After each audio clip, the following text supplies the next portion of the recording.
doing it. So don't be afraid of making mistakes. You're not being assessed. No one's going to, you know, ridicule you if you make mistakes. It's all about the learning. So those classes are an opportunity to learn and be active. You know, talk to each other, work with each other, ask the tutor questions, all of that sort of stuff. It's an active opportunity. It's not like a little lecture. The tutor's not going to lecture to you. They're going to try and support you at the work that you're doing. Similar thing in computer labs, but of course in computer labs you're working on typically using learning some kind of software to solve mathematical or statistical problems, and so you won't be working in groups. But those in those subjects listed there will be computer lab classes. In most subjects, the lecture slides are in a format where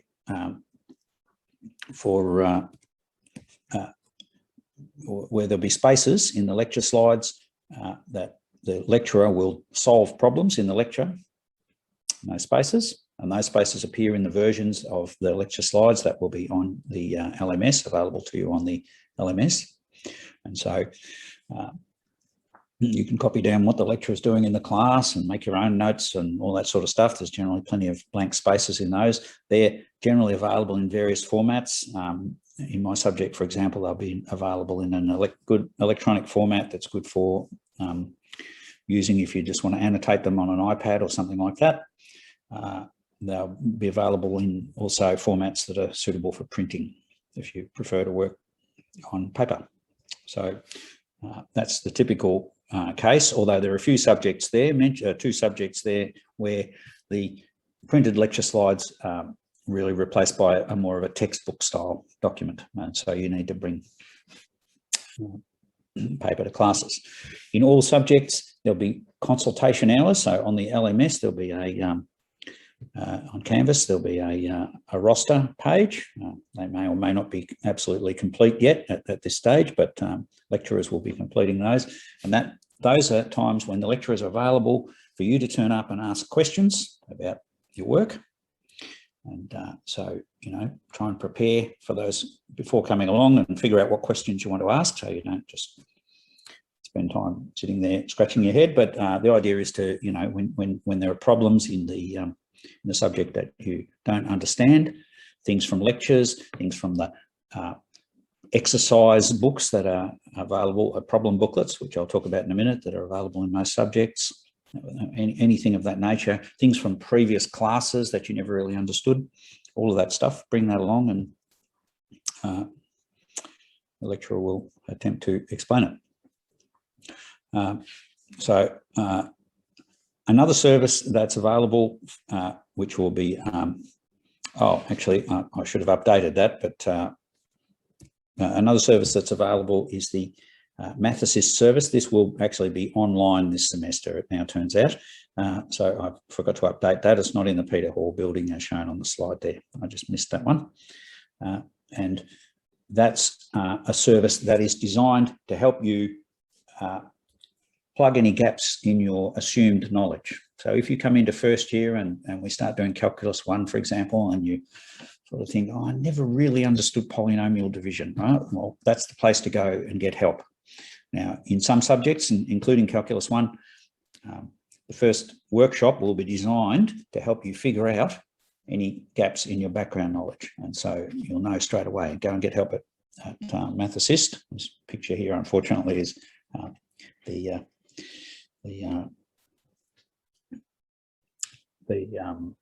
face-to-face version, but this will be running as an online service via Zoom. Starts in week 2 and runs from 12 to 2 every day. Now, the other thing that I said that I would do is talk to you about how classes will run in the online context, how we'll run things like tutorials, practice classes, workshops, laboratories and stuff like that. So the way that we'll do it is we'll try and replicate as much as possible the way we do things in the face-to-face setting. So you'll have breakout rooms in Zoom. You'll be broken up into smaller groups in Zoom. And in those rooms, you'll want you to work together. Again, we want you to be active. We want you to talk to the other students. And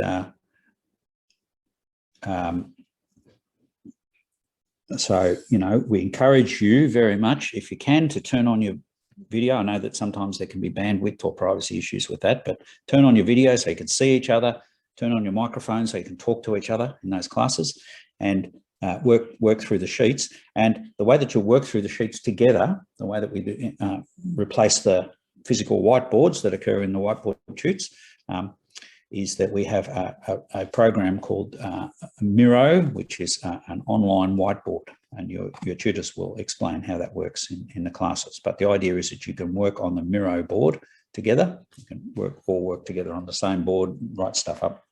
So it's just an online whiteboard that you'll access in your web browser. So you'll be able to run it in a web browser.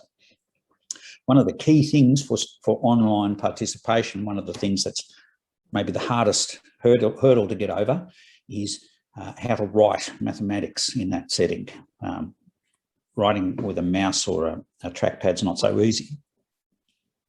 So if you can get hold of a tablet with a stylus, that's fantastic.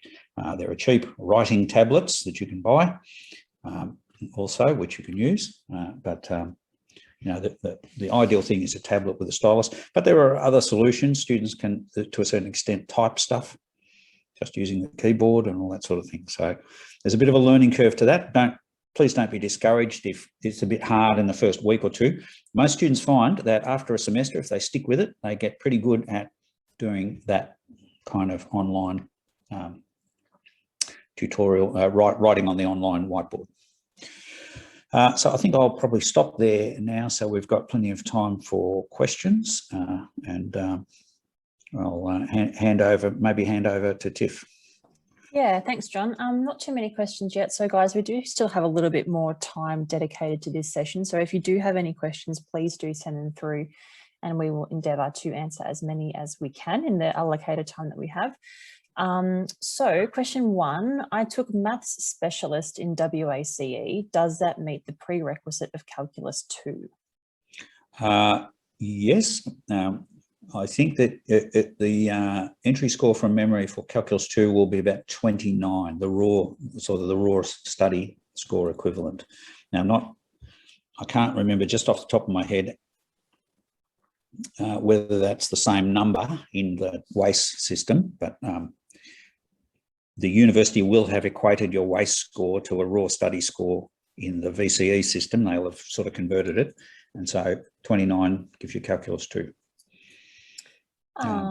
Second one, I wonder if I could enrol directly to calculus 2 as I've taken only maths 1 at Trinity Foundation Studies. Is it possible? No, you need to, for calc 2, you need maths 1 and maths 2 at Trinity. Thank you. A bit of a general one. What is the hardest part of the course? Which course? Good question. If you want to add in a little bit more information, anonymous, whoever asked that question, we can give a little bit more. I guess, when you say course, I mean which, subject is what I mean. What is the grading system of calculus 1? The grading system for all, depends what you mean by grading system. The grading system for all university subjects is, H1, H2A, H2B, C and P, that system. But if you mean what is the assessment, what are the assessment weightings? The assessment weightings for calculus 1, 80% is the final exam, 3-hour exam, and 20% for the assignments. In calculus 1, the assignments, every assignment will have an online part and a written part. And the online part is intended to be done first and to assist you with completing the written part. And the written part will be uploaded. And so the online parts are mostly in a system called WebWork, which you'll learn about later on. There's a tutorial on how to use WebWork. That's a maths assessment system. And the written parts you'll be submitting through the LMS, but they are actually being submitted into a system called Gradescope, which is what we use for marking. And you'll get your feedback through Gradescope as well. Your tutor for your tutorial, who is the person who marks your assignments, will put feedback on there. Is it possible to take Calculus 2 and linear algebra concurrently in the summer term? It's possible if you're confident. We don't recommend it if it's a big workload, you know, because summer term is 6 weeks compressed, but you are allowed to do it. And so if you've got a good result, you know, coming in there, either from your specialist maths or from Calculus 1 or whatever, yes, do it. But if you're not a very confident maths student, we suggest that you spread things out a little bit more, you know, maybe do Calculus 2 in semester 2 and then linear algebra in summer or something like that. Are lectures pre-recorded or live? That will depend on the subject in some cases. So in most subjects, in most of the large subjects, like Calc 1, Calc 2, linear algebra, we're going to have online only streams and on-campus streams. And you'll see them in the timetable. You've probably already selected one when you did your class registrations. So the online streams, in some cases, what the lecturer will do is pre-record the lectures and then run a question and answer session in the scheduled time slot.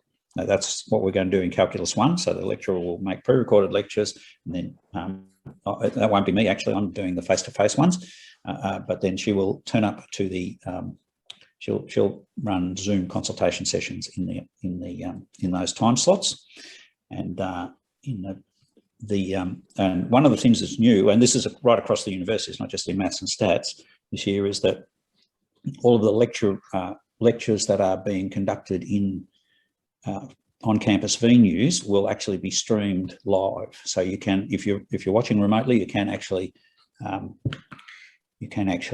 view them in real time. And we're going to try, and this is a new thing for us, so we'll see how successful we are, but we're going to try and run live Q&A via discussion boards. So you'll be able to, during the lecture, ask questions, and we'll have someone there to answer questions. It won't be the lecturer, because it'd be too hard for the lecturer to, you know, actually deliver the lecture and watch the discussion board. The university is running a major program across all schools. You'll probably find this the case in many schools. Beautiful, thank you. May I know the difference between online and on-campus pracs? Also, any pros and cons of the online basis? Well, the online practice classes will run, as I said, in Zoom rooms. So you'll be broken up into little breakout rooms in Zoom, and you'll work on an online whiteboard. Actually, what I should have, let me see if I can find an example.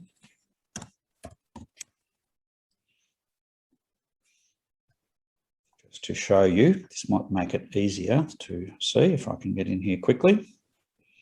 Yeah, okay, there we go.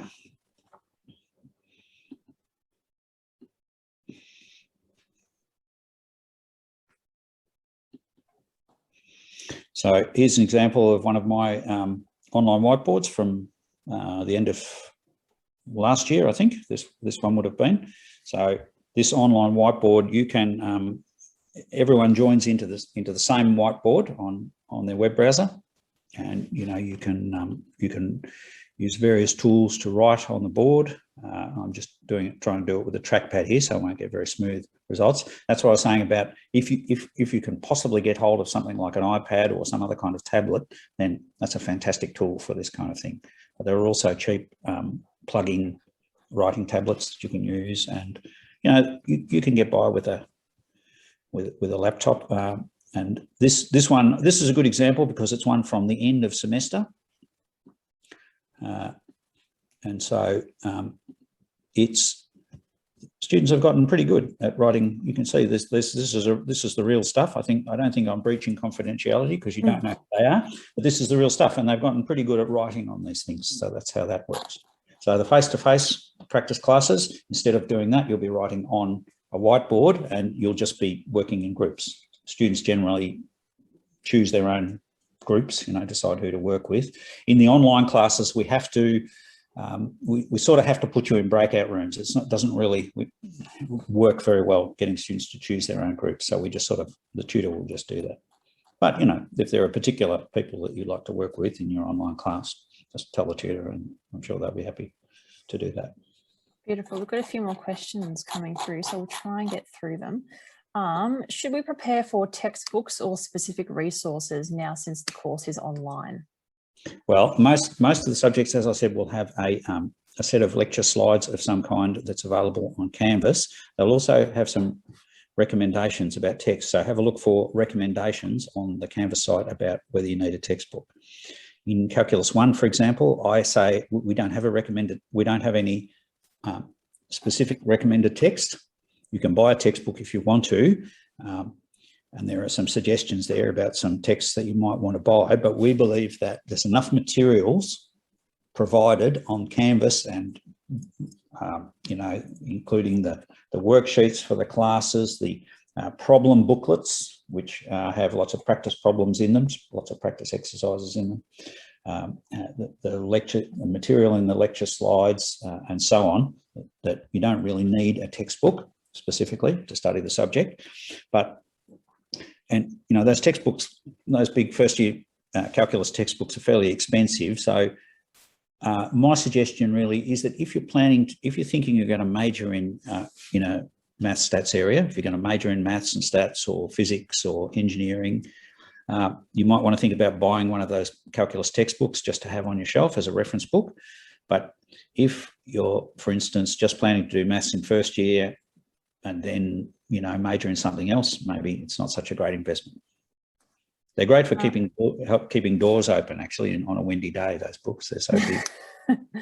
A few questions about getting a link to MS Prime to register for any math club or societies. Where would we find a link for MS Prime? Yeah, MS Prime should appear. It should appear in your Canvas. Let me show you. It should appear when you go to your dashboard in Canvas. You should see this pink thing here. Now, if it hasn't appeared yet, that's just maybe if you've enrolled late, it hasn't come through yet, but it will appear there.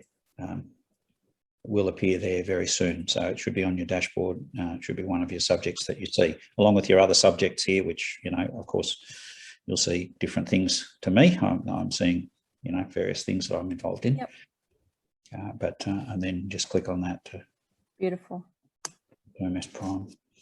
A few questions about the workload for Calculus 1 and 2 and what's the hardest parts? What can I expect out of Calculus 1 and 2? Calculus 1, what's the hardest parts? Well, a lot of students find in Calculus 1, we want to try and improve your skills in writing proofs, and a lot of students find that the hardest part, but we're forever trying to do that in a way that makes it clear what it is you need to do in order to put a proof together. So we'll all make some progress together on that.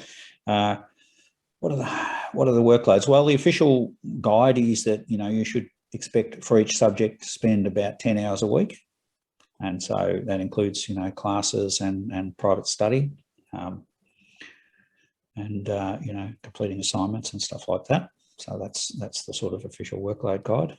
So you're doing 4 subjects. It's like, you know, a full-time job being a student, and that should be the case for all subjects. There'll be some specific guidance on the typically in the lecturers will give you some specific guidance on that. But what can I say? I don't want to say, you know, this is the hardest bit, because some students find some topics harder than others, and it kind of depends what you've done in the past, right? I mean, if you've done it, for instance, if you come into Calculus 1, we know that students come from all sorts of different mathematics backgrounds, some foundation studies and high school in various different countries and all that sort of thing. So they have all sorts of different backgrounds coming in. Now, you might come into Calculus 1 and you've already studied the topic of vectors, which is one of the topics we covered. We start pretty much from the beginning with vectors. So maybe you'll find that a really easy topic, but then again, if you haven't studied it before, maybe you find it harder. So, you know, it just depends on your background. Beautiful.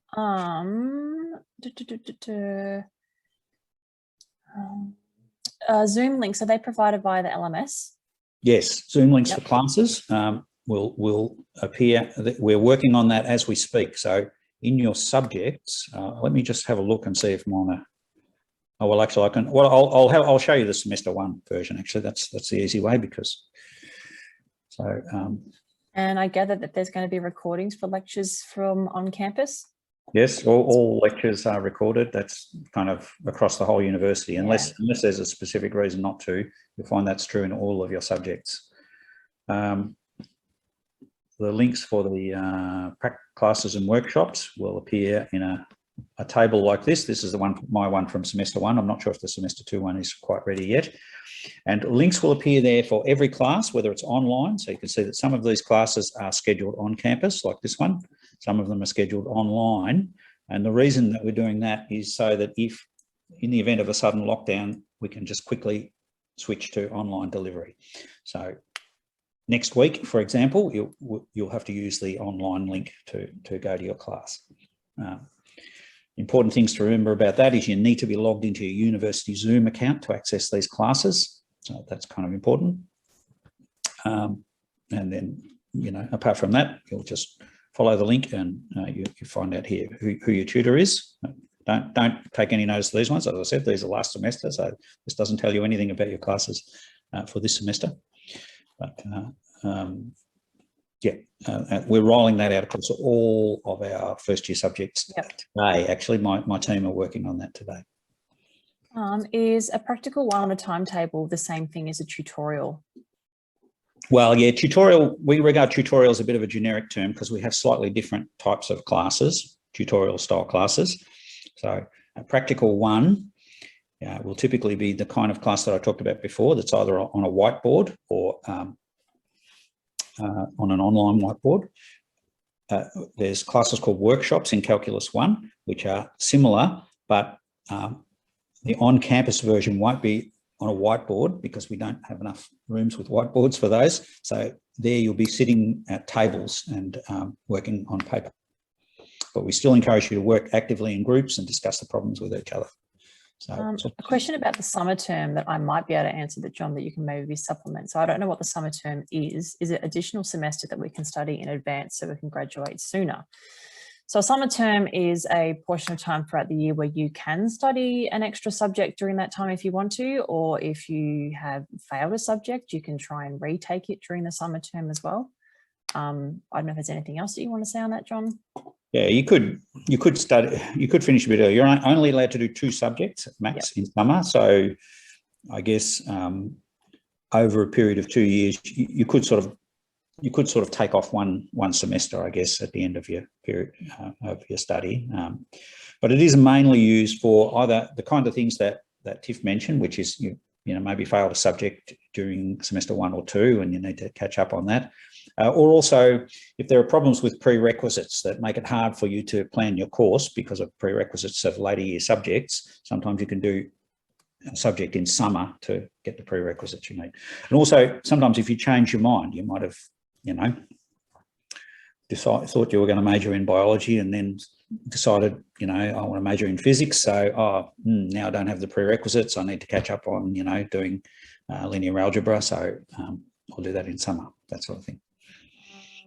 For Calc 2 linear algebra subjects, are there any specific calculators or materials that we need, and where would we find that information? No, we don't need any specific calculators. In fact, in pretty much all of those subjects, the main subjects, you won't be allowed to use a calculator in the exam. So the questions are designed so you don't need to use a calculator. There's no required calculator for those subjects.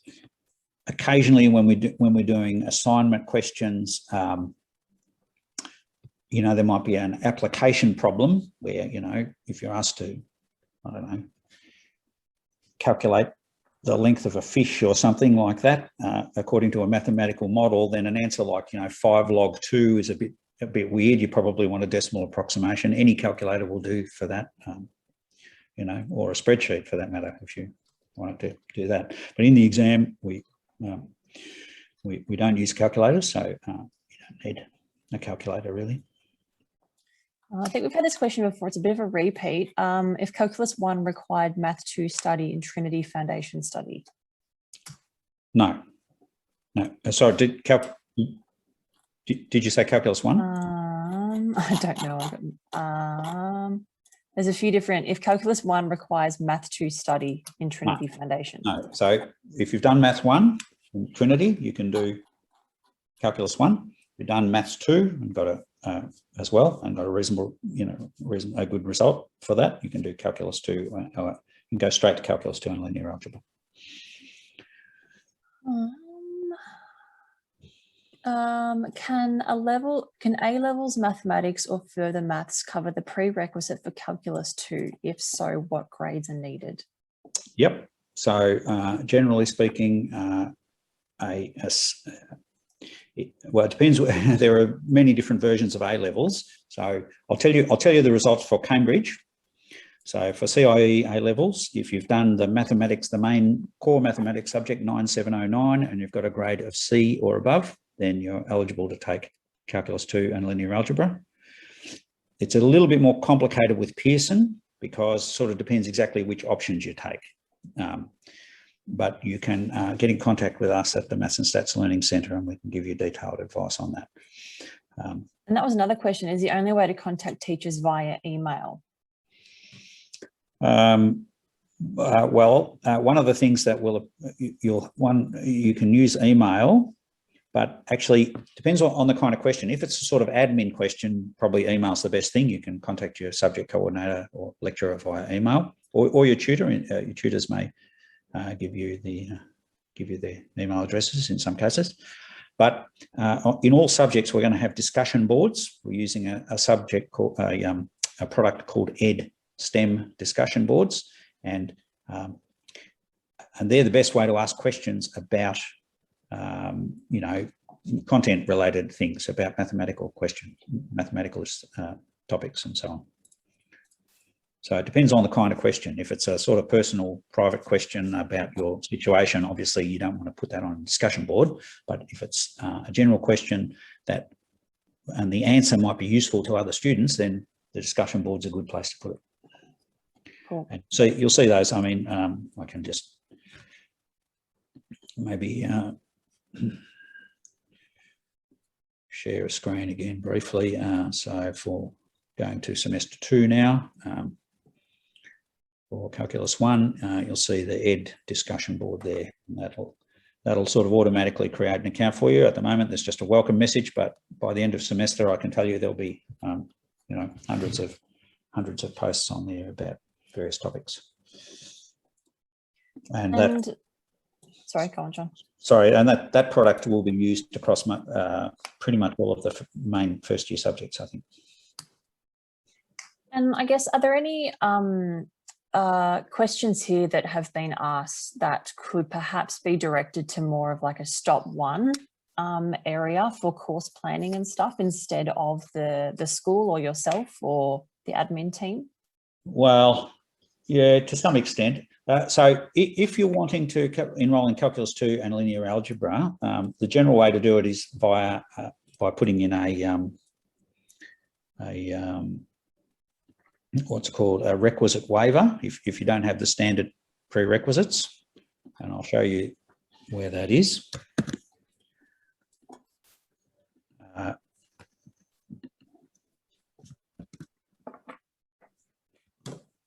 That's on here, and so undergraduate coursework students enrolling in subjects complete the enrolment variation form. Now, I can't actually demonstrate this because I'm not a student and it won't let me log in. But that's where, if you think that you're qualified, for instance, to do Calculus 2, but you haven't got standard VCE or A-level or whatever qualifications, or IB or Trinity qualifications, just go in there and apply. Put in an enrolment variation application. You'll be asked to upload transcripts and explain situation, but it's a fairly straightforward process. A lot of them a lot of the entry requirements get coded automatically in the student system. So the Trinity ones should be, if you've got Trinity qualifications, for example, then it should get automatically coded. And if you're eligible for Calc 2 and linear algebra, it should just automatically appear on your list of options in the student portal. But sometimes that goes wrong, but it's not perfect. So in any case where things don't seem to be right, if you put in an enrolment variation application, that should that'll be a way of resolving it. And what happens then will be that stop one, if stop one can't figure it out from the information we've already provided them, they'll refer it to us, and we'll rule on it, on whether you're eligible or not. Just mindful of time, we do have still quite a few questions to go through, but we'll try and get through them. And if not, we'll give you an alternative place to sort of seek some answers for your questions, because I know starting university, you will have a lot of questions to ask, and that's more than fine, ask away. When should we do the orientation quizzes for Calc 2 and linear algebra? Oh, well, do them as soon as you like. You know, the first, I think that in Calc 2 and linear algebra, the first actual assignment is due in either week 3 or week 4. I think it's week 3. So you've got plenty of time to do the orientation quiz. I think in Calc 2 and linear algebra, they're going to implement it so that you have to do the orientation quiz before you can go on to do the other web work assignments. The orientation quiz, honestly, it'll take you 5 minutes. You don't need to study for it. I think the answers are fairly obvious, but you know, some of the distractors in there are fun, right? I can't remember them exactly now, but do that. One of the points of the orientation quiz in Calc 2 and linear algebra is to familiarise you with web work. So that's what the web work tutorial that I mentioned before. So you do the orientation questions, and then you'll do some questions on how to answer how to write mathematics in web work, how to answer your questions in web work. They'll tell you what kind of notation to use, all that sort of thing. I think I'll just finish up on one last one, just a bit of a general one for some of your advice, John, for new students in order to keep up with all class materials and the workload and to gain good results. What's your advice? What should we do? Don't let things slide. Keep up with your work every week. Go to your classes every week. If you miss a lecture, make sure you catch up on it quickly. Particularly, catch up on it before your next face-to-face class, your next tutorial or lecture or whatever it is, so you don't slip behind. I mean, that's where we find students losing their grasp on things, is when they let it slide. So just keep up with things, do all the work, and go to consultations if there are things you don't understand, because we provide these consultations. I can tell you they're undersubscribed. There are a lot more students that should be coming to consultations and asking questions than actually do. So and Q&A sessions for online streams and all that sort of stuff. So, make use of the resources that are there. There are piles of resources. As I said, go through your Canvas site and figure out what's there, what resources are there for you, and, make use of them during semester. That's why we provide them. Beautiful. And if people have any other questions, where can they go to for different sort of categories of questions, I guess? Well, if the question's about specific subjects, then, that's the sort of thing to take to the subject coordinator, put on the discussion board. If it's a general question, good practice at using the discussion board. Is that accessed via LMS, the discussion board? Yes, they'll all be linked to LMS. We had some problems in semester 1 with the discussion boards. We couldn't link them in a nice way to LMS, but we've been through a process that's of integration during the break, and so they're now all going to be visible on the over in the. You'll find that in most cases there'll be a thing here called Ed Discussion over in the main menu, however that appears depending on your device, in the main menu for each subject, and they're the discussion boards. Other questions about subject entry requirements, about prerequisites and all that sort of thing. They're probably best just referred to the MSLC.